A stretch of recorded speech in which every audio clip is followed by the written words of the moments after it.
Milagre. Que é que faz duas dissertações, né? Mas tinha a opção de mandar por e-mail 2 resenhas, né? O pessoal preferiu aparecer. Deixa eu só me achar aqui. Tá, achei. Ô, professor, é 2 ou uma? Não, uma, né? É para quem não viesse, Antônio, seriam 2. Tá. Entendi Porque certo. é uma forma de reconhecer aqueles que vieram, né? Eu não podia deixar de mão beijada para quem não vem, né? Então teria que fazer um pouquinho mais de força. Tá? E eles vieram boas resenhas, algumas até muito bem escritas. Fiquei bem satisfeito. Pessoal, quem que gostaria de começar? Pode ser eu, prof. Vamos lá, Paulinho. O artigo boa noite a todos. O artigo que eu escolhi foi o poder de se colocar no lugar do outro e ter empatia. Nossa, eu concordo com tudo o que está escrito aqui, porque eu trabalhei 9 anos na antiga LG Alimentos, né, que hoje, com a fusão da Sadia e Perdigão, se tornou BRF. Então, tudo que está escrito ali, eu presenciei, assim, com os meus olhos, assim, tipo, então... Mas, igual, eu vou falar um pouquinho, assim, que nem em outras aulas, o Sérgio já tinha dito que empatia e liderança, elas devem caminhar juntas, né, em todos os momentos na gestão de pessoas, né? Não importa a situação, né? E que um líder não pode se relacionar, não pode se relacionar com... Desculpa, o líder que se relaciona sem empatia é um autocrático, né? Desrespeitoso e não sabe ouvir. Então, eu penso assim, ó, que prazer que tem, o ser humano tem mais prazer de humilhar, sabe? De se colocar assim, de não se colocar no lugar do outro, de se passar a perna, assim, tipo, que nem coisa de fábrica, assim, subir nas custas dos outros, né? Tem até um episódio também, né, que o senhor sempre fala aí. E eu presenciei muita coisa, assim, que, por exemplo, um senhor da contabilidade, ele 30 anos, simplesmente só 30 anos ele serviu para a empresa, e ele foi escoltado para a hora de ir embora por 2 guardas, sabe? Que ele estava, acho que, não sei, eu não me lembro na época, mas eu acho que ele estava se moneando para ir embora, para arrumar as coisas dele, tirar ali, né? E chamaram os 2 guardas da portaria. Então, para mim, ele foi, assim, né? Um absurdo, sabe? Tudo escrito no que está aqui no artigo, né? Então eu consegui vivenciar, assim, sabe? Outra coisa também que um chefe, eu me lembro, o chefe da logística, que a gente usava o sistema SAP, foi conectar de manhã e não tinha mais dia sem inválida. Por quê? Também. Porque já tinha sido demitido, não sabia, foi lá se perguntar primeiro para o pessoal da TI, mas pediram para ele passar primeiro na RH para saber o que estava acontecendo, ele nem sabia, sabe? Então, nossa, eu gostei muito de ler, porque eu consegui vivenciar coisas que já fazia muitos anos que eu consegui me lembrar, né, do que tinha acontecido. Lamentavelmente, Pauline, essas coisas continuam acontecendo, apesar de você... Exatamente, eu ia falar isso agora, Sérgio, exatamente, com certeza. Qual o grande problema que as empresas não se mancaram ainda é de que quando você faz isso com o funcionário, você atinge profundamente aquele funcionário, mas você também atinge todos os demais que estão ali no entorno. Os que ficaram, eles sempre ficam na desconfiança de que a próxima sou eu. Entende? Exatamente, com certeza. E aí, com isso, eu acabo gerando um desconforto permanente. Quando vai ser minha vez? E aí você para de tomar decisão, você começa a repensar a tua relação com a organização e começa a procurar emprego. Isso é um horror. A falta de lealdade que as empresas têm com seus funcionários. É por isso que eu me irrito com a palavra colaborador e parceiro. É verdade. Né? E exatamente. E acaba também retendo informações, acaba não passando as informações, né? Achando que o outro vai passar a perna no outro, mas é incrível, assim. É bem assim, todos os dias é isso mesmo. É por isso que eu gosto de bicho. Eu também. Quanto mais eu convivo com, eu sempre digo, quanto mais eu convivo com seres humanos, mais eu amo os animais. E dos seres humanos eu gosto muito das crianças e dos velhos, porque eles dizem aquilo que de fato pensam. Com certeza, não é verdade. Enrolado, né? É verdade. O resto tem que ficar com o pé atrás. Valeu, Paulinho, obrigado. Nada. Meninos, quem gostaria de ser? Eu posso ser a segunda? Por favor. Tá. O artigo que eu li foi das denúncias de assédio sexual no trabalho. Esse artigo que eu li constata que mesmo aumentando o número de denúncias ainda sobre assédio no trabalho, é um número ainda bem pequeno, porque a maioria das vítimas não tem coragem de denunciar. E normalmente o agressor não tem uma única vítima, ele tem várias vítimas. E aí as pessoas, as mulheres, né, no caso, acabam deixando para lá, pensando que ela, por ser funcionária e ele ser o chefe, não vão acreditar que elas estão passando por isso. E muitas vezes, quando elas sentem a coragem de falar, né, o que está passando pela situação, elas ainda têm que provar que passaram por aquilo, entendeu? Tu tá falando alguma coisa que aconteceu contigo, tu tá desabafando e mesmo assim tu ainda é questionada se é verdade ou tu tá mentindo simplesmente. As mulheres, elas têm medo, né, por ser acusada ainda de ser responsável por aquilo. Tá usando roupa insinuante, deu um sorriso, tratou com. A voz estava como se fosse carinhosa. Ela provocou, ela estava com as segundas intenções. Então isso aí é um absurdo e cada vez acontece mais isso porque a mulher sempre fica com a cota de culpada. A culpa foi dela. 2015 ela teve um acréscimo ainda de 17%, né? De 2015 a 2017. Foram mais de 35 mil casos de assédio. E ainda acredita-se que tem muito mais assédio acontecendo. E, infelizmente, né, a voz da mulher não está sendo bem vista para os outros locais. Quando elas têm a coragem de falar, fica na dúvida. Ela tá querendo o quê? Tá querendo se promover? O que aconteceu? Ela quer tirar uma vantagem disso. Que eu já emendei ali no segundo artigo também, que é como acabar com a cultura do assédio, né? Infelizmente, as mulheres estão liderando essa parte de assédio sexual. Depois passa para as mulheres negras, também tem as transexual. Então, o assédio, ele em si, ele sai para o assédio sexual, mas aí ele acaba gerando outros assédios, que é pela cultura, geografia, pela raça, pela religião, entende? Então, não é apenas um assédio que a mulher acaba, né, se prejudicando, são vários. Sim. Sofrendo, né? Se vocês quiserem trabalhar numa empresa que não tem esse tipo de comportamento, porque uma coisa é o discurso, outra coisa é a ação, tá? Algumas empresas têm um órgão dentro deles que se chama ouvidoria. Isso veio do tempo ainda da monarquia, que era o ouvidor, aquele que ouvia as reclamações do povo, que levava essas reclamações para o rei. No caso das empresas, elas se chamam ouvidoria ou ombudsman ou ombudswoman, depende se a companhia quer usar termo em inglês. Todos significam a mesma coisa. Ombudsman, homem, ombudswoman, mulher. Quem é esta pessoa? É alguém escolhido dentre os funcionários, ele ou ela tem um ano naquele setor e mais um ano de estabilidade. É como se fosse do SESMIT, né? Ele tem, e ela tem estabilidade. Para que eles servem? Quando essa empresa é uma empresa que de fato está preocupada em ter igualdade e fazer investigação, essa pessoa, depois que recebe a denúncia, ele ou ela faz a investigação.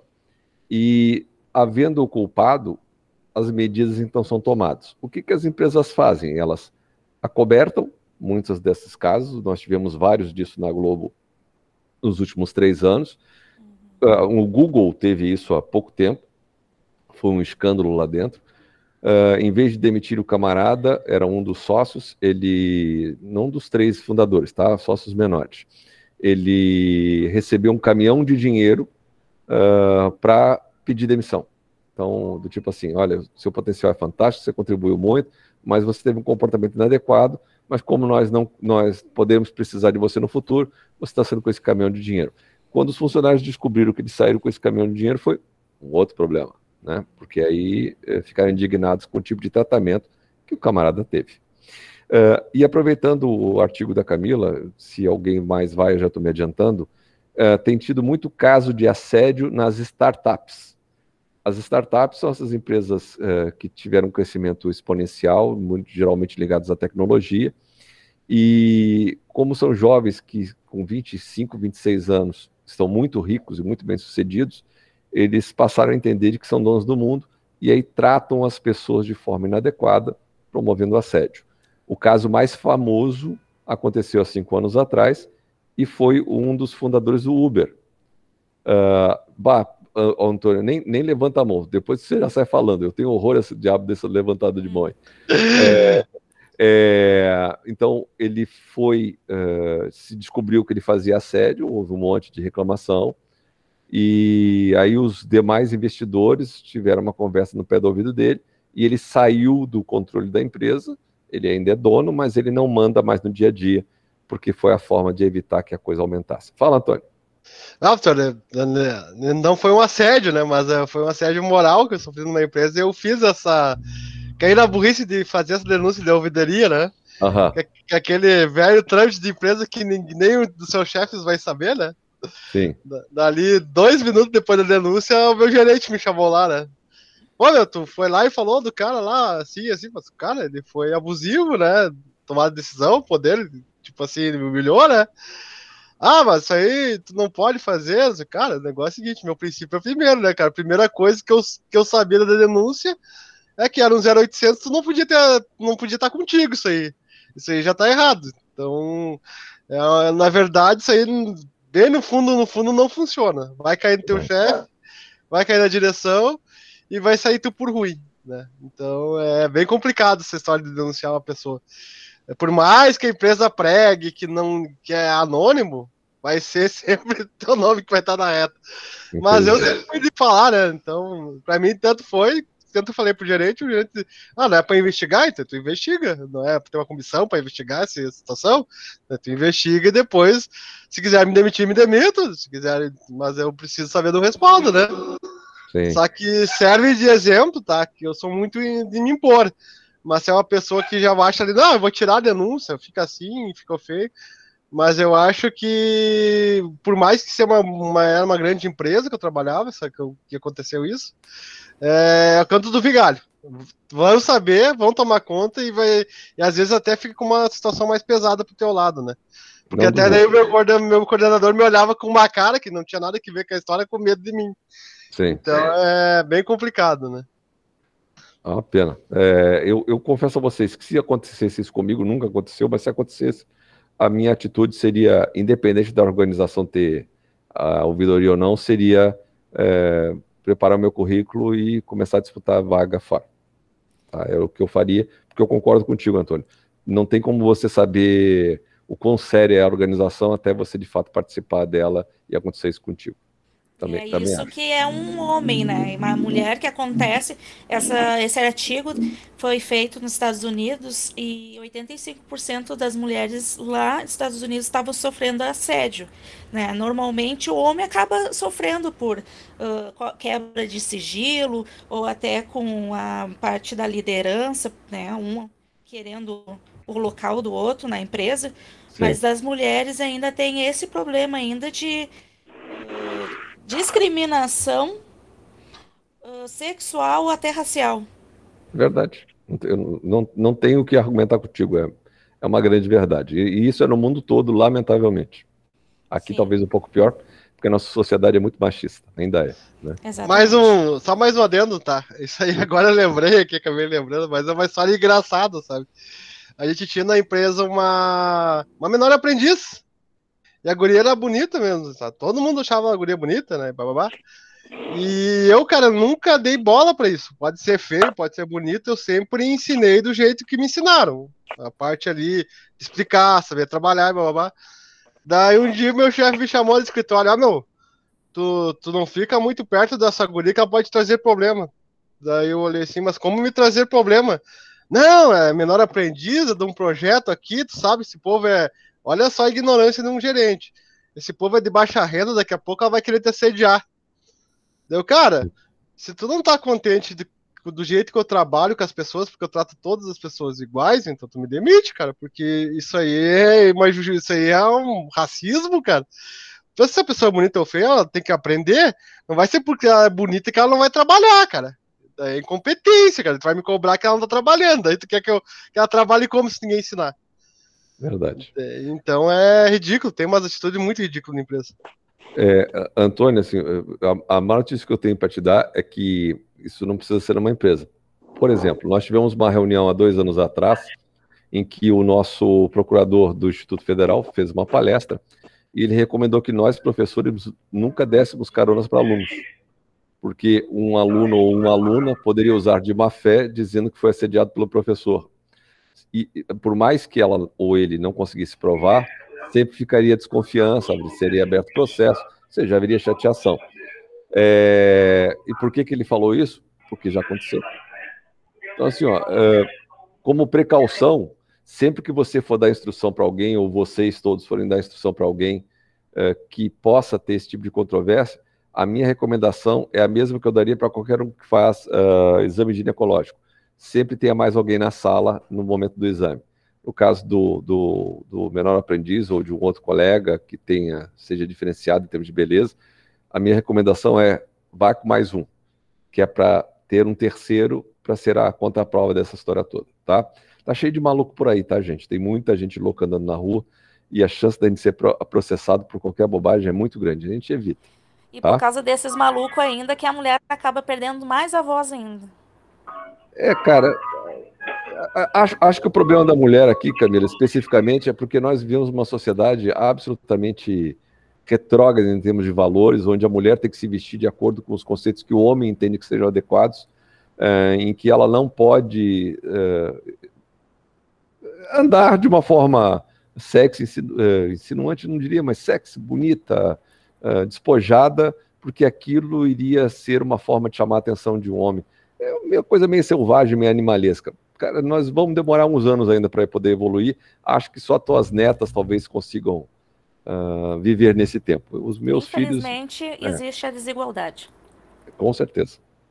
Com certeza. Um ponto que eu acho importante nesse artigo é a questão normalmente o assédio é associado com pessoas mais velhas, né? E aí, como essa questão do Uber aí, para te ver que também os jovens também praticam assédio, né? Dentro da empresa. Sim. Em geral, são pessoas que têm uns valores bastante deturpados, não têm uma base familiar decente a ponto deles entenderem o que é certo e o que é errado, né?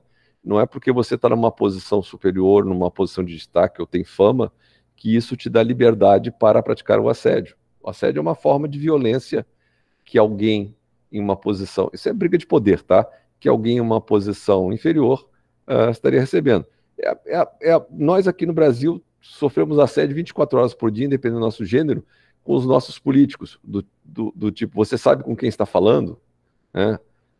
Você tem mais direito do que eu. Aconteceu... Isso que eu estou falando, que eu vou mencionar aqui, aconteceu há mais de 30 anos atrás, tá? Mas é o retrato do Brasil. Isso é um fato verídico. Bom, é tão velho que a Transbrasil ainda voava. Estávamos no aeroporto de Brasília, balcão de despacho do aeroporto de Brasília, tinha uma fila grande para ser atendida, e aí um sujeito de terno, tal, gravata, sua valise, passou na frente de todo mundo, colocou a valise em cima do balcão e falou para o despachante lá: olha, eu preciso embarcar nesse voo agora. Disse: perfeitamente, senhor, eu vou atendê-lo, mas eu preciso atender essas pessoas que chegaram na sua frente. Você sabe com quem está falando? Ela imediatamente usou de toda a tranquilidade, ela teve uma fleuma que eu jamais teria, uma rapidez de raciocínio inigualável, não conseguiria. Ela pegou o microfone para todo o aeroporto e disse: senhoras e senhores, aqui fala fulana de tal, do balcão do segundo andar da Transbrasil.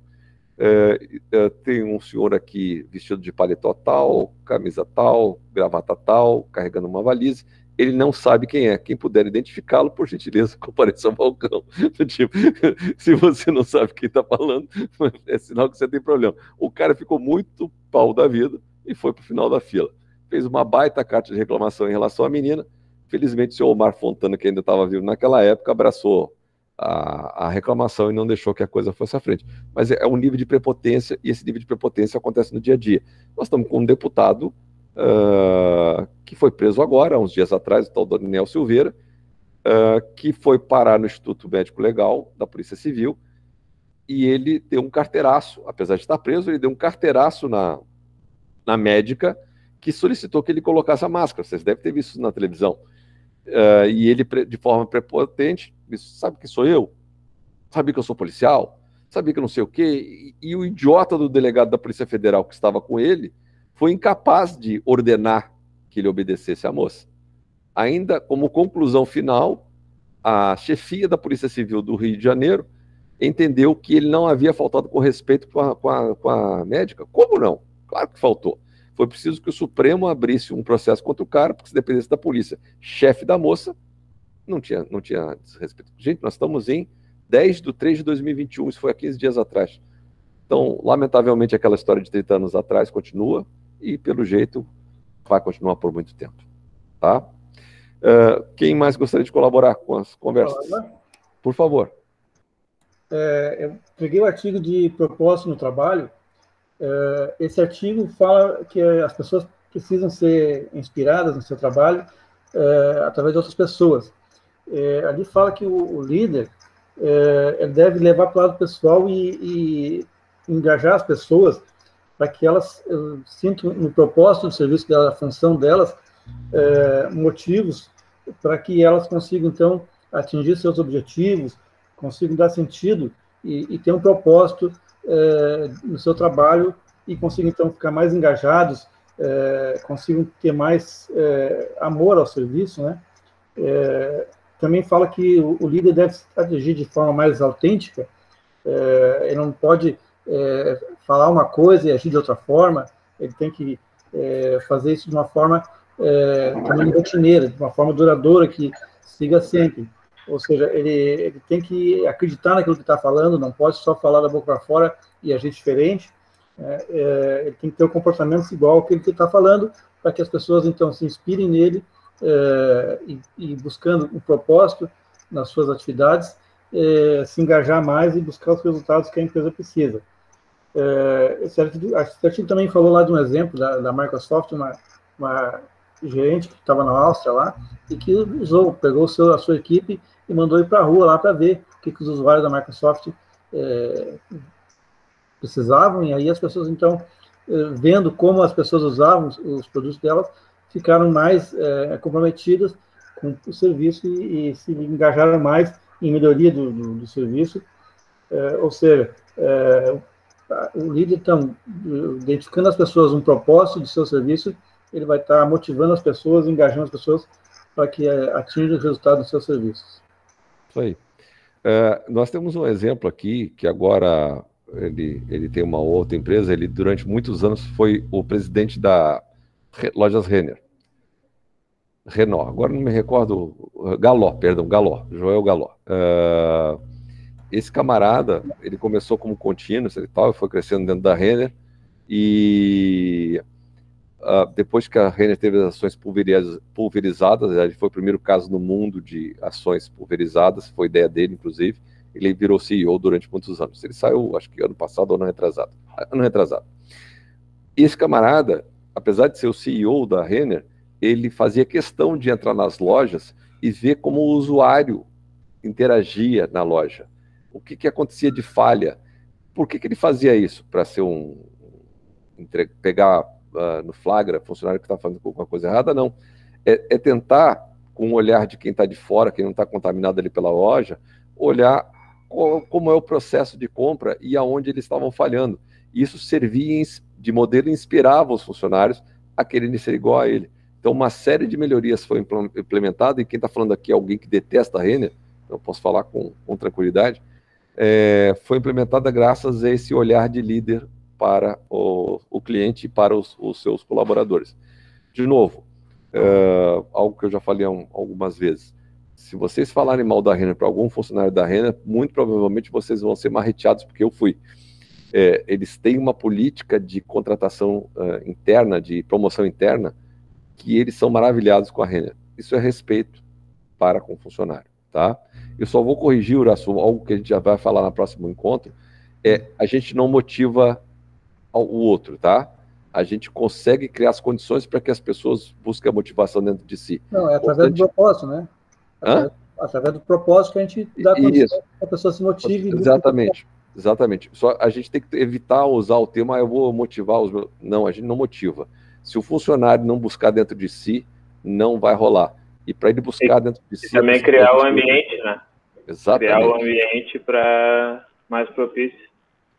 Assim, o líder, ele fazendo aquilo assim de uma forma bem autêntica, de uma forma rotineira, vai dar condições para que as pessoas vejam que aquilo é verdade, vão sentir aquela pessoa como um líder mesmo e vão começar a seguir esses exemplos dele, né? Uraçu, você está me fazendo lembrar da minha tese. Dos 3 hospitais que eu entrevistei, nos 3 havia uma queixa dos funcionários operacionais de que eles não conheciam os seus líderes, ou seja, os líderes não circulavam pelo hospital, os líderes que eu falo, os cabeções, tá? Não circulavam pelo hospital e quando circulavam, passavam pelos seus funcionários sem dar nenhum oi, como se eles não existissem. E eles se sentiam muito menosprezados pela alta direção. Ou seja, não adianta você fazer um discurso bonito, mandar fitinha, bombom no aniversário, quando no dia a dia você se comporta como um canalha. Né? Verdade, Verdade. Tem uma rotina isso, né? Tem que ser, claro. A pessoa tem que sentir que aquilo é verdadeiro, né? Que aquilo é natural do líder, né? É isso aí, isso aí. O Misael havia levantado a mão, mas por favor, pessoal, não precisa levantar a mãozinha, não. É só entrar e participar. Fala, Misael. Boa noite, professor. Boa noite, colegas. Só queria fazer uma observação. Esse deputado federal do Rio de Janeiro, a solicitação de prisão dele foi encaminhada pela PGR. O Augusto Aras, que inclusive foi presidente lá do Brasil que indicou ele, que encaminhou essa solicitação ao Tribunal Federal. Sim. Só essa observação que eu queria fazer. Tá, na verdade, ele só entrou com isso depois que a desgraça já estava feita. O Aras foi pressionado pelos demais procuradores a fazer esta solicitação, tá, Misael? Infelizmente, a coisa não ocorreu como deveria ter ocorrido desde o começo. Ele foi estimulado para não ter uma rebelião interna dos demais procuradores. Eles já não estão amando ele de paixão. E agora ele vai entrar com a defesa dele. Vamos ver o que vai dar. Vamos ver se nós vamos ter os respeitos. E existe um outro processo, que foi o Supremo que entrou, que é esse do desrespeito com a médica, tá? Foi o Alexandre... Aquele careca, que eu nunca sei o nome dele. Não lembro. Moraes, obrigado. Eu tenho uma dificuldade de Moraes. É isso aí. Quem mais gostaria? Posso ser o próximo, professor?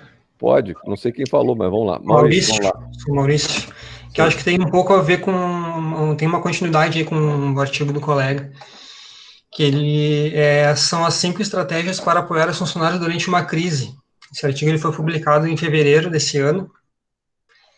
O autor pesquisou, no início da pandemia, ele fez algumas pesquisas em 2 cidades americanas para ver como que as empresas estavam agindo, né, como os funcionários estavam se comportando, pelo que eu entendi aqui no artigo, em razão do home office, né. Eu achei interessante aqui, na verdade, eu queria fazer um contraponto nesse artigo aqui, porque dessas 5 estratégias que ele mencionou, por exemplo, aqui, a primeira estratégia, demonstrar reconhecimento pelo funcionário. Segunda é oferecer apoio individualizado. Terceira, envolver os funcionários nas tomadas de decisão. A quarta é atribuir novas responsabilidades aos funcionários. E a quinta, investir tempo e espaço para o entrosamento da equipe. Que, no meu ponto de vista, essas estratégias que ele mencionou aqui, que serviriam de apoio durante uma crise, né? Para mim, isso aqui já deveria acontecer naturalmente, em qualquer época, sem crise, com crise.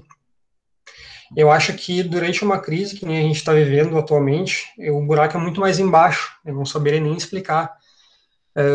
Não sei nem, eu tenho até pena de quem está no papel de liderança, assim, porque eu acho muito difícil tu trabalhar dessa forma, à distância.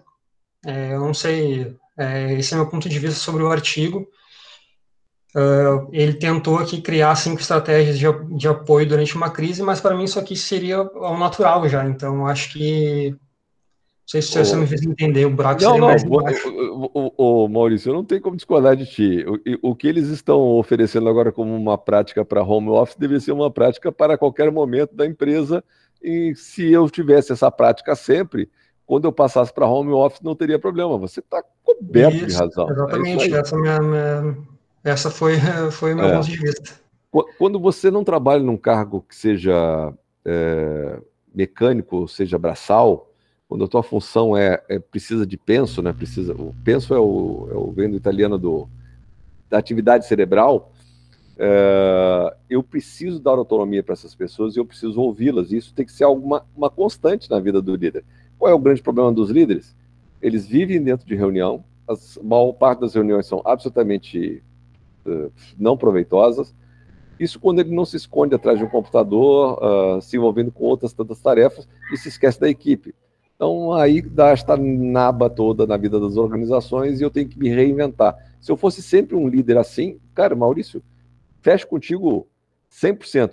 Muitas das coisas que eu mandei para vocês, nem tudo eu concordo. E essa é uma das que, quando eu vi, eu disse, pô, se o cara fosse sempre assim, não precisava dar 5 dicas dessas. É isso aí, concordo.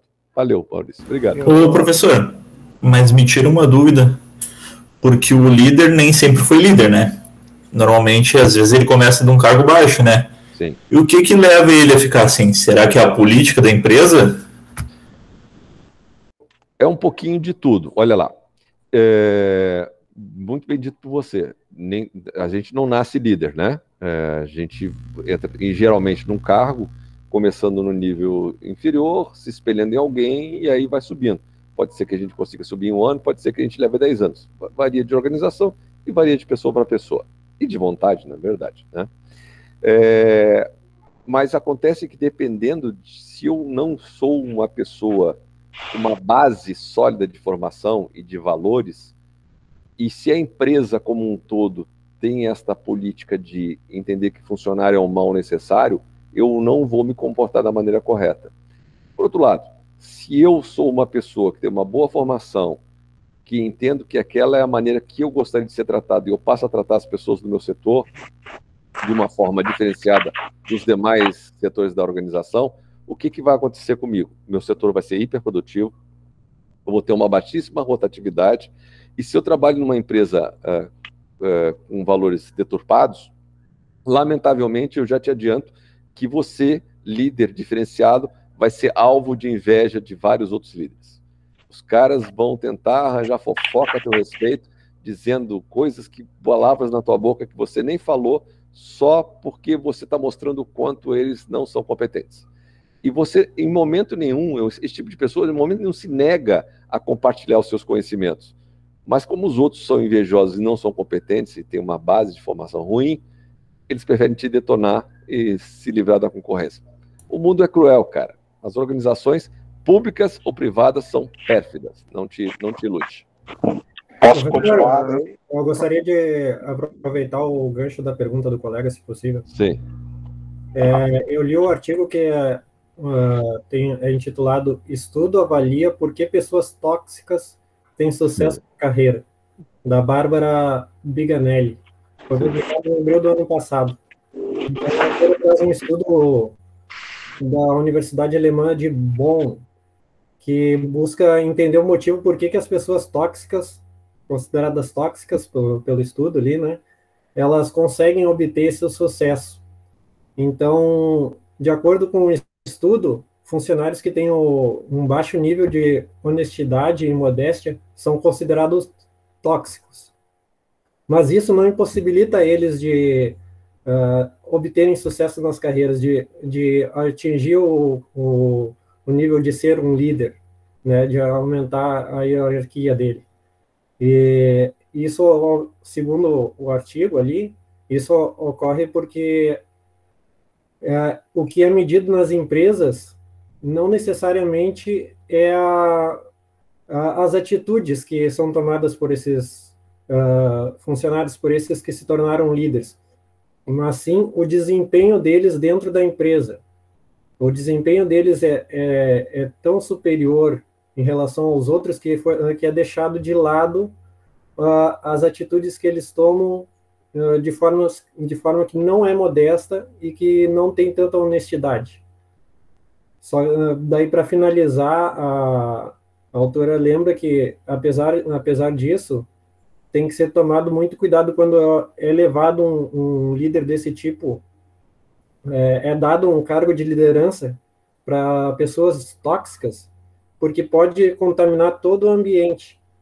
Todos os que estão abaixo deles podem ser facilmente contaminados e pode rolar muito estresse, depressão e bullying em toda a hierarquia abaixo dele, por ele mesmo já acabar atuando dessa forma. Ou seja, eu já trabalhei em empresa que tinha isso, que era considerado um mal necessário. Não era um bom líder, mas ele precisava estar ali para as coisas fluírem, né? Pessoal, assim, se eu sou uma empresa com visão de curto prazo, onde eu quero um lucro rápido e imediato, esse tipo de profissional tóxico, ele é extremamente eficiente porque ele vai fazer qualquer coisa para atingir a meta que a empresa deu para ele, tá? Significa, inclusive, pisar nos outros. Então, esse tipo de gente tem aos montes por aí. Agora, se eu sou uma empresa que eu estou pensando no meu crescimento a longo prazo e na possibilidade de que aquela pessoa tóxica um dia possa me abandonar por um outro que pague mais 10 mil reais para ele, eu vou repensar a minha relação com ele e, de repente, eliminá-lo. Eu vou para quem gosta de futebol, eu vou dar um exemplo que aqui os mais jovens talvez não lembrem. O Romário. Romário é um ser tóxico. Tá? Ele sempre entendeu que todos os demais 10 jogavam para ele, Romário. Qual é o problema de você ter um esquema desse? Nós temos hoje o Neymar, que não é muito diferente. Quando você tem um sujeito desse que acha que ele é a estrela e que pisa onde for preciso pisar, na ausência desse expert, desse especialista, o resto não sabe trabalhar, porque todo mundo só aprendeu jogando a bola pro cara. Então a bola não chega lá porque o cara não tá lá. Então, o que acontece nos times de futebol acontece nas organizações. Eu tenho que lembrar que as pessoas estão de passagem. E são as organizações que querem ir para frente, elas têm que entender isso e tentar se cercar de pessoas que compartilham conhecimento, que não pisam nos outros, que sabem trabalhar em equipe. Por isso o critério de empatia tem sido tão visto hoje em dia. Muita empresa fechou nessa pandemia justamente porque teve chefe imbecil que não entendeu que aquele horário de 8 a 5 não serve mais para quem está em home office.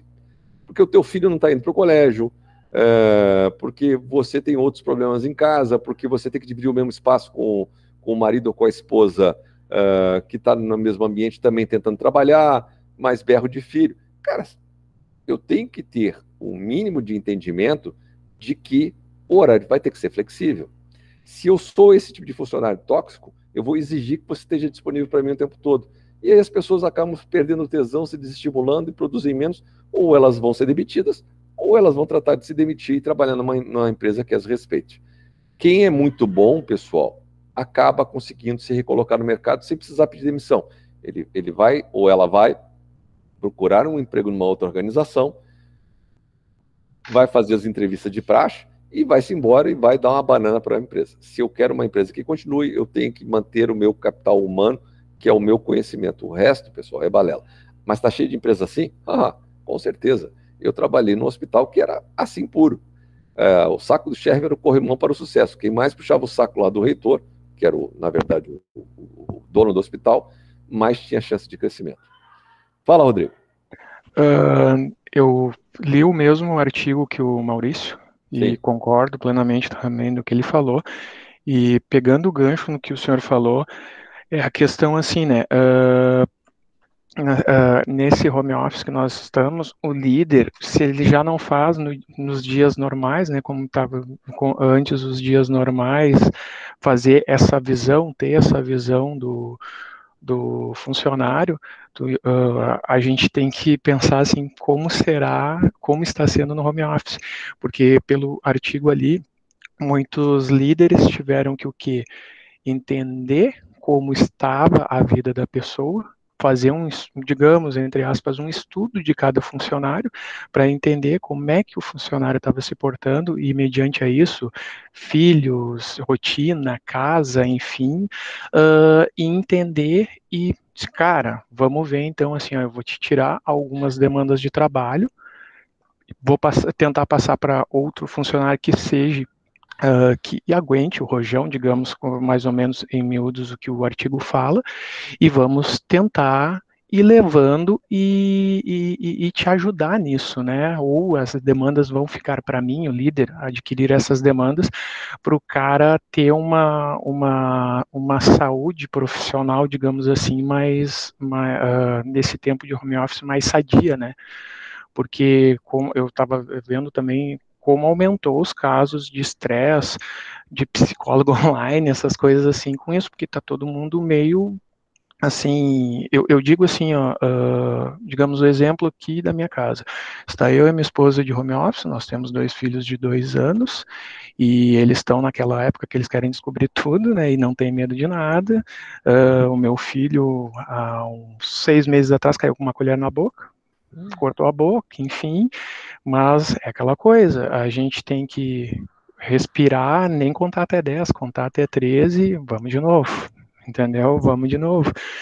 Tivemos várias brigas, enfim, mas graças a Deus a nossa saúde mental nós estamos levando muito bem.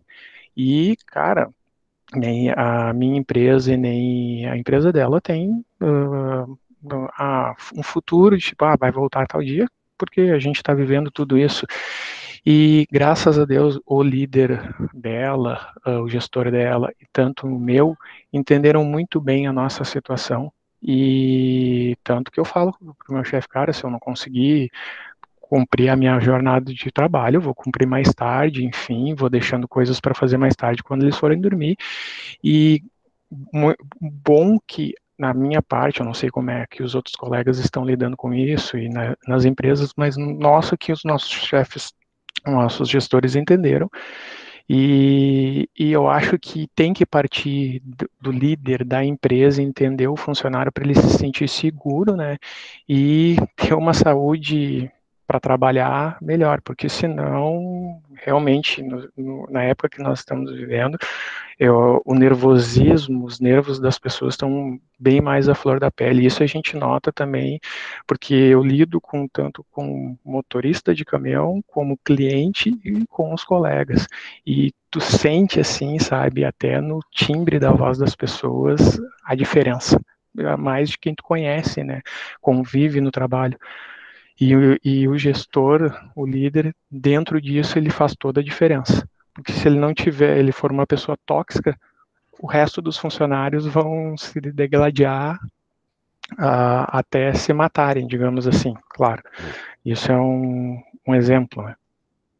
Uma coisa que aumenta com a toxicidade do líder é a evasão, né, dos funcionários. Eles não conseguem manter o funcionário por muito tempo. E essa posição do líder é de empatia, né? Só dentro desse home office, eu tô vivendo isso já há 1 ano. Bom, o que eu posso falar disso, gente? É muito complicado. Eu vou dizer que eu trabalho bem mais, tá? Pensa assim, 10 vezes mais que eu trabalhava na empresa dentro do horário que eu tenho hoje, que é das 9 às 6, 1 hora de intervalo. Só que é muito complicado porque muitas situações no home office ficam impossível de resolver. Que tu tinha a levantar da mesa e ali falar 2 vezes com o cara para ele te resolver o problema, tu não tem. E daí tu entra numa fila de espera de toda a empresa. Porque, tipo assim, eu tenho que falar com o desenvolvedor tá em reunião, o desenvolvedor tá falando com o ciclano, e assim vai indo e tu fica sem falar com ninguém e teu problema fica girando. Isso aí é um impacto grande no home office, porque é mais tu por tu. Às vezes tu acerta, às vezes tu erra, só que tu tem que trabalhar mais, estudar mais, se qualificar mais, porque senão tu fica para trás, porque tu quer dar, no meu caso, tem que dar o respaldo pro cliente, né? Que é o que move a empresa, é o dinheiro da empresa. Então, é muito complicado. E outra coisa também que o cara sente, é bom trabalhar em casa. A única vantagem é que tu sai 6 horas, tu tá em casa. Essa aí é a maravilha. Mas o resto é tudo de ruim. Tu fica numa cadeira o dia inteiro sentado. E se tu não se cuidar, tu vai virar uma baleia, porque tu fica comendo, fica roendo unha, e ali e a cliente ligando toda hora. A rotina é muito parecida com a da empresa. Só que o contato físico faz muita falta. E isso aí acaba, assim, as demandas ficam muito maior menos. Tipo assim, uma coisa que tu resolvia em 5 minutos, acaba ficando 3 horas, 4 horas sem resolução. E outra coisa também, que é um problema das empresas, é que elas acham que os chefes em home office têm que ficar 24 horas fazendo reunião com os clientes. Eles acham que daí o chefe não trabalha, daí eles botam os chefes tudo em reunião. Daí quando estoura as bombas, tu liga pro chefe, resolve aí que eu tô com 2 clientes aqui, eu tenho uma reunião com o 3º cliente. Porque falta de programação, falta de não saber que a equipe precisa, às vezes, de um chefe, de um respaldo, e que tu acha que o chefe não tá fazendo nada e soca em reunião. Porque em home office, entre aspas, muitos diretores que tem essa cultura de presencial, eles acham que a gente era um bando de vagabundo. Essa é uma visão do diretor da minha empresa. Ele falou que home office ele não acreditava que ia dar certo, porque ele achava que o povo não ia trabalhar. Isso ele falou numa reunião com os 1000 funcionários e agradeceu todo mundo e disse que deu certo, muito certo, tanto que subiu o capital de faturamento dele 45%. Então, é uma coisa que ele é um senhor antigo, tem grana pra caralho e viu que dá certo. Porque as pessoas trabalham muito mais. Apesar das dificuldades, as pessoas trabalham muito mais. Só que o problema de tudo isso é que tu fica um pouco preso. Eu me sinto hoje um cara, parece que eu tô com aquela tornozeleira eletrônica, tá ligado? Eu grudo na cadeira aqui às 6 horas, às 9 da manhã e saio às 6 horas da tarde, cara. É horrível, cara. Que o telefone não para. Mas é isso aí. Ô, Antônio, só você tá falando de algo que eu me lembro de uma dessas pessoas que foi presa. Eu não lembro, acho que foi o Eduardo, aquele que era presidente da Câmara dos Deputados. Eduardo Cunha. Eduardo Cunha foi liberado para prisão domiciliar e ele disse que ele tinha que ficar o dia inteiro em casa com o tornozelo eletrônico, não pode sair de casa. Bom, aí eu não sei qual foi o comentarista de jornalistas. Bom, então estamos todos em prisão domiciliar, porque é exatamente assim que nós estamos, né? Presos em casa o dia inteiro e não podendo sair de casa. Então está todo mundo na mesma situação. O Eduardo Cunha não mudou nada, ele saiu da prisão e melhorou de vida. É verdade. Eu me sinto sente preso, né? Não adianta, cara, tem que sair a comissão. O que eu acho que vai acontecer em termos de futuro no mercado de trabalho depois que essa pandemia, do jeito que está, porque essa doença nunca mais vai embora, tá? Quando essa pandemia estiver sob controle, a ponto de nós podermos voltar a nos relacionar. Vai ser híbrido. Nós vamos passar 1 ou 2 dias indo para a empresa, tendo reuniões presenciais, e o resto do tempo vai ser em casa, porque eles economizaram um caminhão de dinheiro. Entregaram um monte de andares. Nem volta mais, né? Não, é isso aí. Entregaram. Dependendo da profissão, cara. Eu conheço gente que se mudou para Curitiba, para o Rio de Janeiro, sei lá e tal. Tá em home office, o cara mora onde quer. Certo? Ele não precisa mais estar ali. Raramente ele vai presencialmente. Se precisar presencialmente, ele pega o avião e vai. Mas o cara está namorando aonde ele quer. Isso acho que não volta mais. Pessoal, por favor, tinha 2 carros, acaba vendendo um, porque o outro que ia para um para cada lado já não vai mais. Isso aí. Todo mundo teve redução de seus custos, é verdade. Pode falar. Boa noite, professor. Boa noite, querido. Emendando o assunto que os colegas estavam falando aí, eu li o artigo que gestores devem estar atentos às emoções de seus funcionários. E aí, que nem o Antônio estava falando, o Rodrigo, hoje em dia a demanda é muito maior em cima das pessoas em casa, até pelo fato que não tem deslocamento e tudo mais, né? Aí as pessoas começam a ficar nervosas, que nem estava falando, tem filho e tudo mais, e a emoção começa a falar mais alto, né? Aí tem casos que a pessoa pode render menos, né? Ter que gastar com psicólogo e tudo mais. Aí a autora do artigo, que é uma francesa, ela relata que o Brasil conta com a sua maior dificuldade é que os brasileiros não estão acostumados a ser desafiados, né? E eu relato isso dentro da empresa, que a gente é desafiado todo mês a fazer um PSS, um programa super seguro. Isso daí a gente é desafiado por funcionário na empresa, 200 funcionários, 200 PSS no mês. Só que isso daí mexe muito com emoções de pessoas antigas dentro da empresa, com 30 anos, que não tem essa cultura, que eles tinham a cultura de trabalhar e não se cuidar. Daí você acidentava, ia para o seguro, botava outro no lugar e vida que segue. Só que o gestor hoje que assumiu lá, o cara que cuida da produção, da distribuição, né? Eles cobram muito isso. E as pessoas assim mais antigas, tu vê que a emoção delas é diferente de quem entrou e já está acostumado com o PSS. Eles já ficam com medo de ir para a rua, que não estão participando, que eles sentem dificuldade de ver um problema ali que para eles era normal, mas hoje em dia é um problema de segurança, né? Aí também que, no meu ver, que nem o senhor fala muito nas aulas, eu acho que a pessoa nasce predestinada a ser líder. Eu acho que ela tem que ser uma pessoa objetiva e tem que querer ensinar as outras, entendeu? Uma pessoa que guarda tudo para si e aí quando vê um problema bota o problema no, como é que se diz, no funcionário, né? Numa pessoa da sua equipe. Isso não é líder, isso é uma pessoa que não sabe trabalhar em equipe. E hoje em dia as pessoas também pensam muito na carreira, né? Não pensam no que é bom, no que gosta de fazer, né? Pensam mais no salário e tudo mais. Sim. Cleison, assim, ó, eu só me permita fazer uma correção. Eu não acredito que só existam pessoas que nascem predestinadas. Eu acredito que algumas pessoas nascem prontas para ser líderes. Vão sendo só levemente lapidadas aqui e acolá. Mas piamente eu acredito que qualquer um pode virar líder se quiser.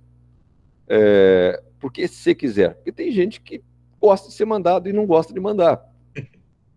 Tá errado? Não, se a pessoa é feliz daquele jeito, tudo bem. Qual é o problema desse profissional? Ele ou ela nunca vão crescer. Se você não é a pessoa que é proativa, que gosta de resolver, que gosta de desafio, você está condenado a ficar na mesma função. Qual é o problema desse tipo de pessoa? Cada dia que passa, e a pandemia veio provar isso muito, praticamente tem 3 artigos dos últimos 2 dias que respaldam o que eu estou falando. Você vai ser substituído por um robô. Ponto. Então, se eu não quero que o que eu faço seja feito por um robô, eu tenho que mudar a minha maneira de agir, porque senão eu vou ficar desempregado e não vai ter emprego para tanto carregador de piano assim. Vai ter emprego para pianista, mas vai ter pouco emprego para carregador de piano, porque quem vai carregar o piano é um robozinho. Tá? Eu não tenho a menor dúvida, inclusive nesse nosso país atrasado aqui. Sim. Tá? Por favor. Pode falar. Professor, posso começar? O meu, senão daqui a pouco vai começar a entrar outros assuntos que eu estou vendo que o meu está ficando por último e faz parte desse gancho junto com depois o que o pessoal tá falando. Depois do Luiz vou eu, então. Ok. Tá, beleza. Falta de competência é o que define o chefe, que define um chefe ruim, segundo o estudo, né? O pior chefe não é aquele que falta com respeito, feedback ou reconhecimento. É o que não sabe entregar o serviço. Isso é verdade, né? Como eu disse para o professor, né? Eu saí das empresas normais aí, né? E fui trabalhar no serviço público. Luiz, eu vou aproveitar o gancho, que é o mesmo artigo, e vou comentar junto contigo. Tu faz teu comentário e eu faço junto. Tá, daí tranquilo. E uma coisa que me chamou a atenção nesse estudo, que as pessoas serão promovidas hierarquicamente, continuamente, até atingir o seu grau de incompetência. Cara, eu vejo isso aqui assim, ó.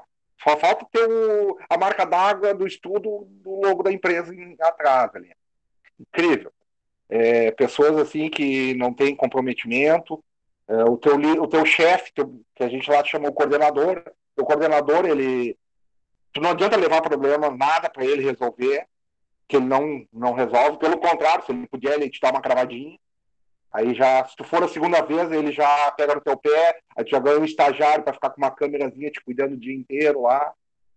Cara, é incrível. E aí o que acontece? As pessoas vão a toda aquela equipe, que é uma logística de transporte de pessoas.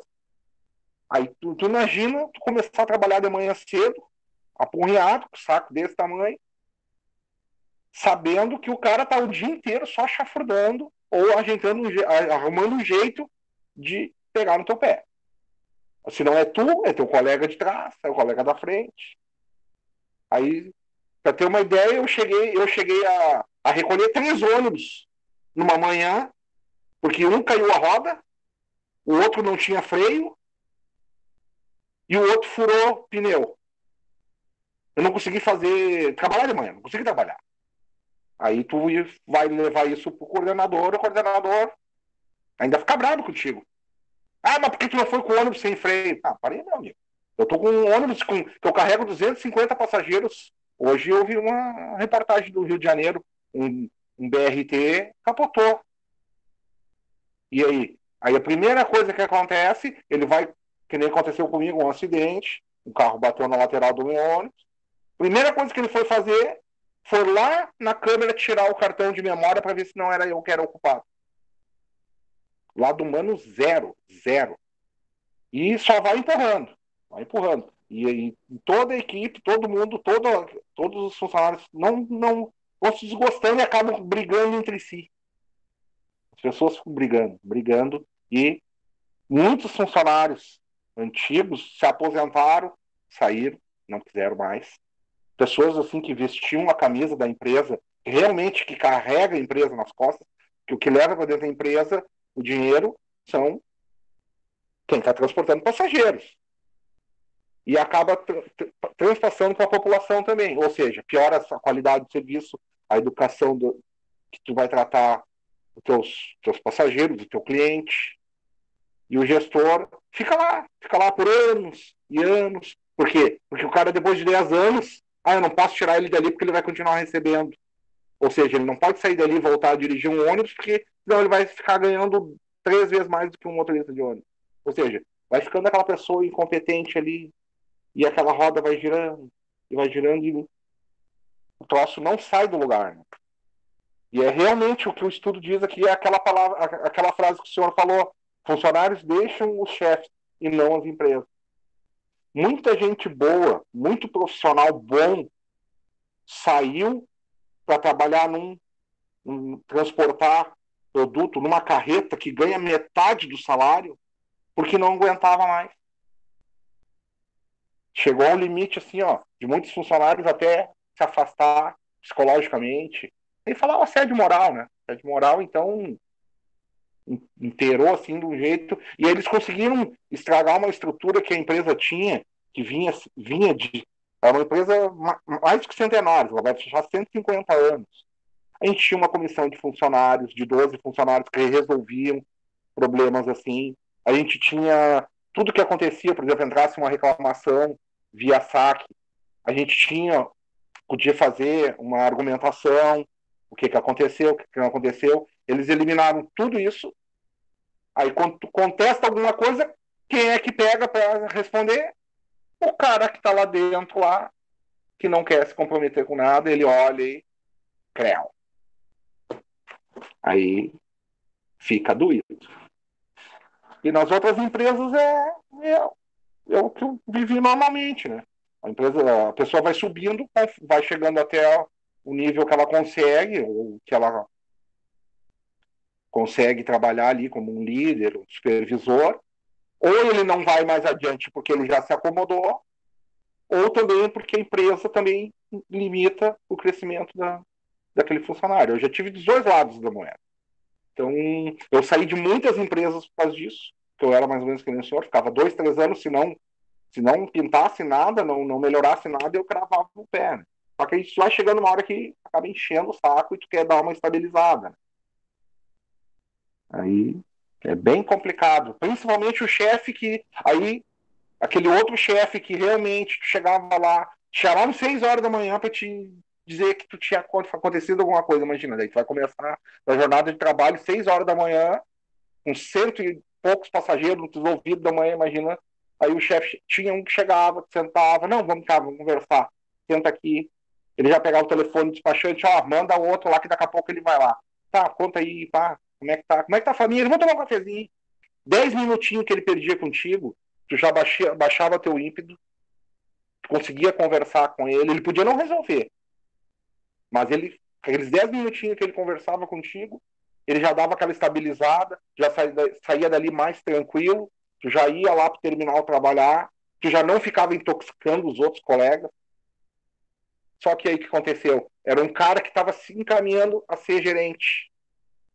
Fizeram a cama de gato.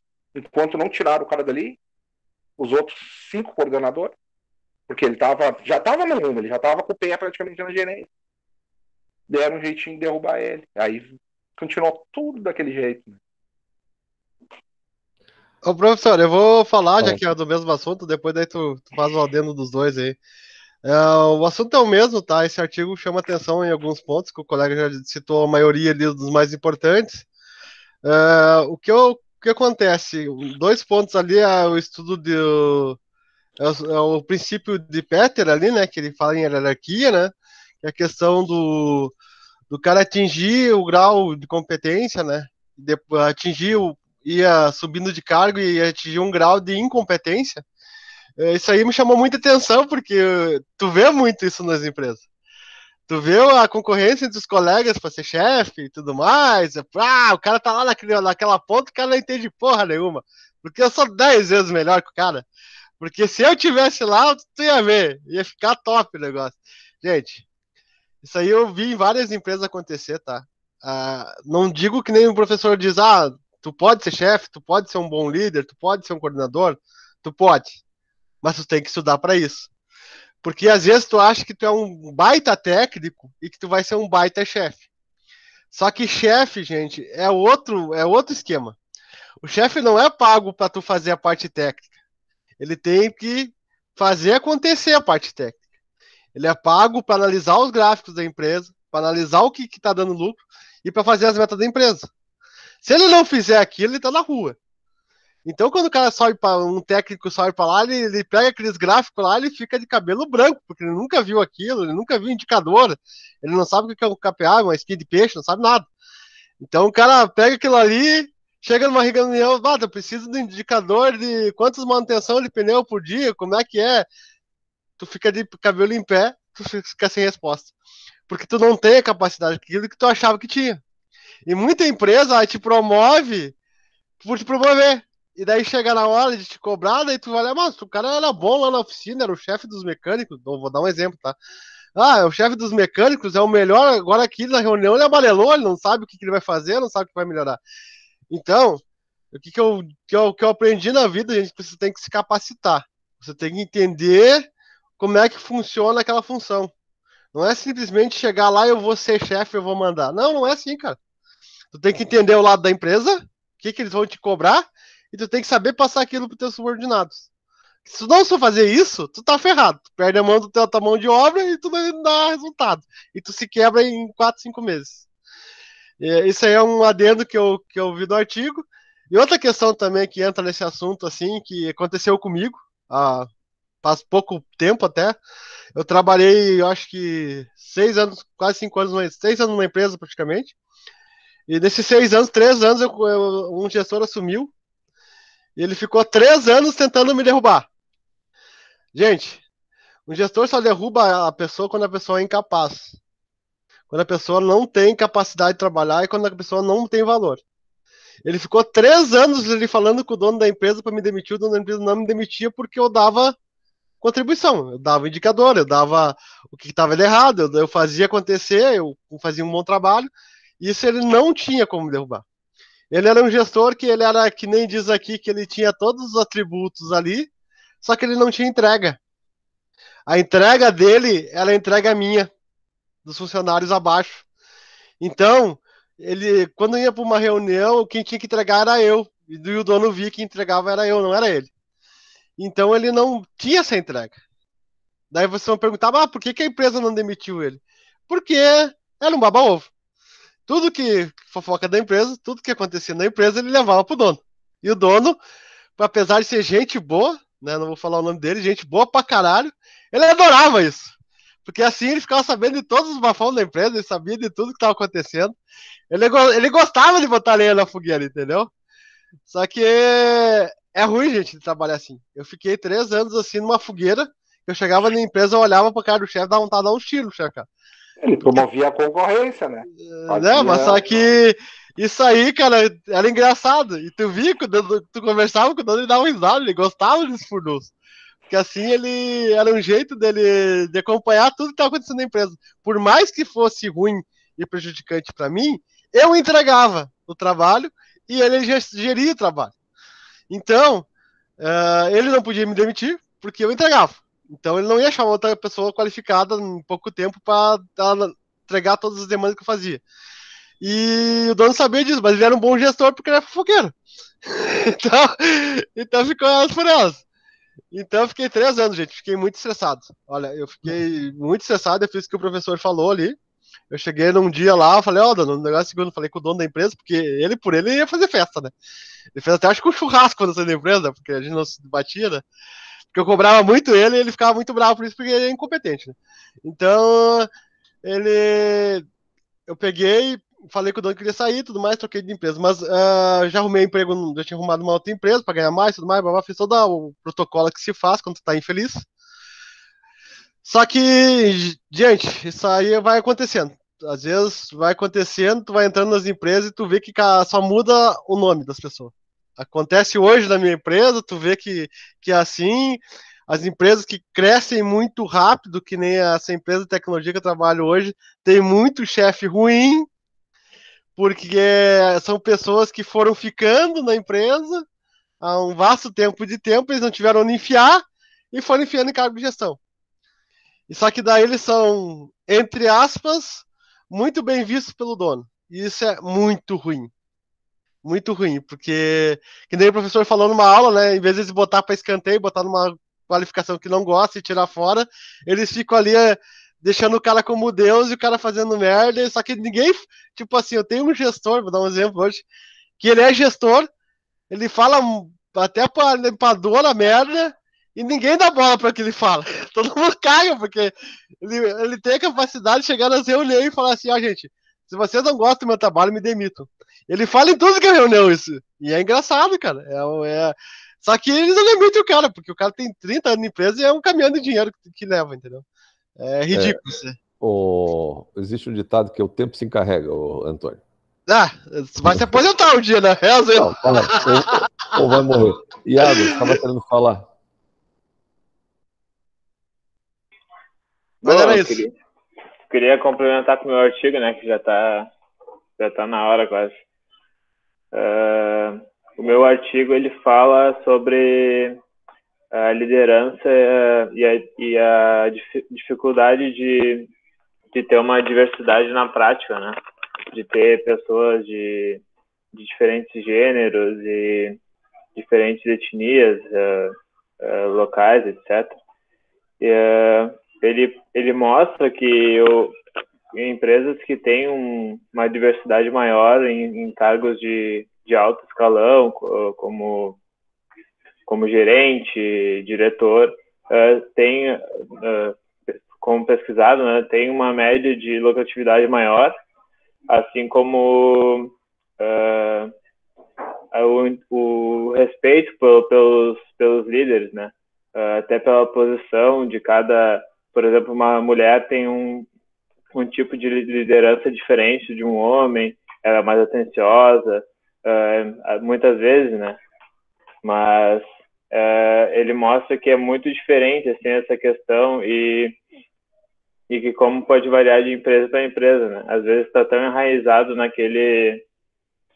na cultura da empresa, assim, não aceitar o gênero, não aceitar outras etnias, que às vezes a cultura da empresa não transparece isso, né? Mesmo que não possa. Eu até queria me meter, até porque eu acabei lendo o mesmo artigo que Iago também. E também nesse artigo fala, né, que é um assunto que está muito em pauta, né? Sim. A diversidade de gênero, né? Inclusive a gente vê muito isso falando das mulheres, né? Que as mulheres não conseguem ascensão dentro das empresas, né? São muito poucas que acabam chegando em altos graus dentro da empresa de chefia e liderança, né? E o artigo foca bem nisso, né? Que nem o Iago disse ali, que quando tem mulheres como líderes, acaba melhorando a convivência das pessoas, porque realmente as mulheres, elas são mais afetivas, talvez pelo lado de serem mães, isso tudo, e acabam escutando mais também. E é uma coisa que a gente não vê acontecer, né? Que a gente vê falar todo dia, praticamente, nessa diversidade de gênero, que tem que ter mais cargos de liderança, inclusive na política, ter mais mulheres, e não acontece, né? Fica somente falado, né? Não é uma coisa que as empresas acabam adotando, né? Sempre acaba tendo um machismo estrutural, né? Sempre homens em cargos de liderança, né? E não deixam as mulheres ascender, né? É verdade. Pessoal, ele até fala ali que tem um afunilamento, né? Muitas vezes as mulheres, elas têm o potencial de ser uma líder, mas conforme vai aumentando os cargos, elas acabam sendo excluídas ou só não dão atenção para ela e dão prioridade para os homens. É isso aí. Lamentavelmente, está cheio disso ainda no mundo inteiro, tá, pessoal? Isso não é só no Brasil, não. Pessoal, nós já estamos bem avançados em termos de horário. Eu espero que vocês tenham gostado dos artigos. A ideia é sempre de trazer artigos o mais perto possível da data da discussão, porque sempre vem coisa nova, tá? Os do qualidade de vida no trabalho vão ter esse mesmo princípio. Eu vou uma semana antes de dar uma série de artigos. Esses do qualidade de vida no trabalho vão ser mais curtos. Geralmente é artigo de Folha de São Paulo ou de Estado de São Paulo, mas são cases interessantes que ali vocês conseguem ter vida real. Bom, de minha parte eu estou bem satisfeito com a discussão, eu gostei bastante, espero que vocês tenham apreciado e qualquer coisa vão pregando o grito, tá? Lembro a vocês... Ou não? Foi não, só uma, mas ela fez uma participação. É a Camila. Fala, Camila. Professor, desculpa interromper, que eu tinha pedido depois do Luiz, e acabaram mais 3 colegas meus. Não tem problema, olha só. Os que acabaram contribuindo, como você, Misael, no meio dos outros artigos, eu considerei como ok, tá? Tá, beleza. É que eu tinha feito uma resenha, eu tinha feito um resumo, que é de 5 habilidades, mas então tá ok, então. Bem tranquilo. Só a Camila Lopes que Sim, faltou. eu não falei, né? Não sei se dá para falar rapidinho, professor. Pode ser? Claro. Eu peguei o artigo ali sobre o poder de se colocar no lugar do outro e ter empatia, né? Então ele comenta, dar um resumão aqui, ele comenta especificamente ali sobre a questão da demissão, né? De como os líderes lidam com essa situação, assim, né? Quando vão ter que demitir alguém. Então, ele fala ali, né, que muitos casos, assim, a pessoa não tem nenhum senso de humanidade, né, com o liderado, né, às vezes a pessoa não fica nem sabendo pelo líder, né, fica sabendo de outras formas. Ele cita um exemplo ali até, às vezes a pessoa vai logar no computador e a senha tá bloqueada, não consegue mais acessar e a pessoa liga pro TI e descobre que, na verdade, né, ela tá em processo de demissão, então... ele cita um exemplo assim, né, e então ele comenta sobre isso, assim, e comenta que, na verdade, esse vínculo que o líder tem que ter com os liderados, ele não deve ser construído só para essa situação específica, né, mas da demissão, mas ele deve ser construído até para poder entender, para poder conversar, para poder, às vezes, chamar a atenção da pessoa para alguma atividade que ela não está fazendo tão bem, então, para te poder conhecer melhor e saber como lidar melhor com ela, como se expressar com ela, né, para que tu não impacte de alguma forma que a pessoa fique traumatizada, né, e ali ele fala, né, sobre as pessoas, às vezes, até terem um impacto na vida pessoal, assim, pode ter até uma depressão depois que é demitida, pode ter algumas situações assim, né, então... ele basicamente comenta sobre isso, assim, né, de que os líderes precisam realmente se achegar à equipe, né, conhecer os liderados, conversar, dar feedbacks, né, e realmente dedicar esse tempo para que não fique uma coisa aquele relacionamento distante em que tu nem tem conhecimento sobre aquela pessoa, ela faz parte da tua equipe, mas tu não conhece muito ela só faz o trabalho dela ali, e o importante para ti é que ela entregue a meta, né? Então, na verdade, o que eles querem reiterar é que, na verdade, tu precisa conhecer e até para o desempenho dele melhorar, né? Para que ele se sinta mais desafiado e realmente queira fazer a atividade com êxito, né? Então, acho que bate aí de frente com muitos dos artigos, né? Sobre realmente a pessoa ser desafiada pelo líder, né? E se sentir à vontade, se sentir realmente livre para poder desempenhar a sua atividade, assim. Então, resumindo, é isso aí. Lembre-se, muitas das coisas que vocês falaram pode ser utilizadas no relacionamento entre pais e filhos, tá? Que autonomia, ouvir, acolher, apoiar, tá? Essas coisas todas são importantes para criar autoestima. Ao contrário do que muita gente fala por aí, criança precisa de regra, sim, assim como o funcionário também precisa de regra. A criança que tem regras, ela se sente assistida, ela sabe que tem alguém se preocupando com ela, ainda que ela reclame. Mas por que o meu colega pode e não posso? ela sabe que você se preocupa com o bem-estar dela. Então, assim, ó, apliquem as mesmas coisas que vocês aplicariam para o bem dos filhos de vocês, apliquem para os seus funcionários. Vocês só têm a ganhar. Gente, milhões de obrigados. Amei as participações. Obrigado pelos 14 que vieram. Deixou... 14 não, perdão, 13. Eu sou o 14º. Mas acho que um saiu. Teve uma que saiu. Uma pessoa que saiu. Agora eu não me lembro quem. A Pauline, mas não, então... Não, é exatamente contando com ela. Tá? A Pauline foi a primeira a falar. E ela, quando deu 10 e pouquinho, ela saiu. Não tem problema. E